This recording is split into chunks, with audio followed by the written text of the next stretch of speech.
আমি পারলে ডাল ঘাটনা বানাবো, তার জন্য এখানে ডাল নিয়ে নিয়েছি। এখানে নিয়েছি রসুন, পেঁয়াজ, কাঁচামরিচ। এখন দিয়ে দেই হলে রসুনগুলা দিয়ে দিলাম, পেঁয়াজ দিয়ে দিলাম, কাঁচামরিচ কিছু কাঁচামরিচ দিয়ে দেবো আর কিছু শুকনো মরিচ। এখন দিয়ে দেই। পারলে ঘাটনা খাওয়া শিখছি আমার নানির থেকে। আমার নানির ভাত খাওয়ার কিছু না থাকলে অল্প একটু চুল ডাল থাকছে, ওই ডাল কী করছে, রসুন, পেঁয়াজ, কাঁচামরিচ দিয়ে সিদ্ধ দিছে, লবণ টবণ সব কিছু দিয়ে সিদ্ধ দিয়ে ডাল ঘুটনিতে ঘাটিছে।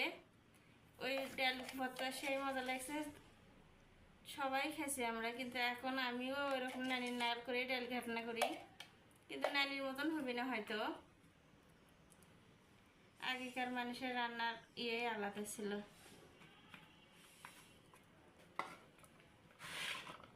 এখন দিয়ে দিয়ে পানি। পানি কিন্তু বেশি দেওয়া লাগে, পানি বেশি না দিলে ডালটা হয় না। আমার ডালটা কিন্তু সিদ্ধ হয়ে গেছে। এখন একটু আগে ঘুটে নিই। রসুন, পেঁয়াজ, কাঁচামরিচ দেওয়া আছে, কাঁচামরিচগুলো এলে সব আইলো নেই। ডালটা একদম সিদ্ধ হয়ে গেছে।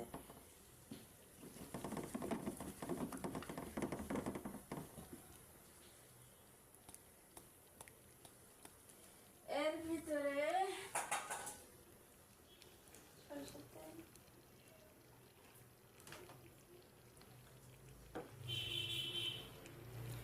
এখন এর ভিতরে দিয়ে দিলাম শুকনো মরিচ,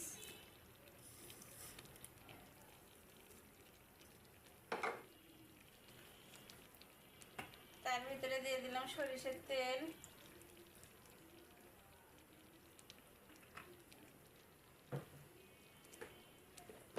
তখন দিয়েছি। তারপরে একটু দিয়ে দেখি, সামান্য একটু লবণও দিলাম, একটু কম হয়।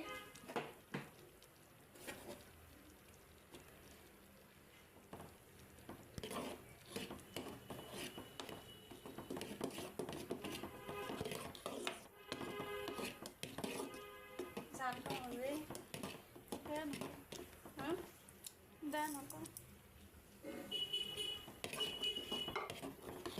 এটা শুকনো মরিচ পরে দিলে শুকনো একটা গন্ধ হয় আর খেতে অনেক মজা লাগে। ডালটা সিদ্ধ হওয়ার সময় শুধু কাঁচামরিচ, রসুন, পেঁয়াজ দিয়ে সিদ্ধ দিলেই হয়। পরে শুকনো মরিচ, সরিষার তেল, লবণ লাগলে লবণ দিবে, না লাগলে না দিবে, একবার দিলেও হয়। আমি দিলাম একটু। এখন একটু চাকে দেখি।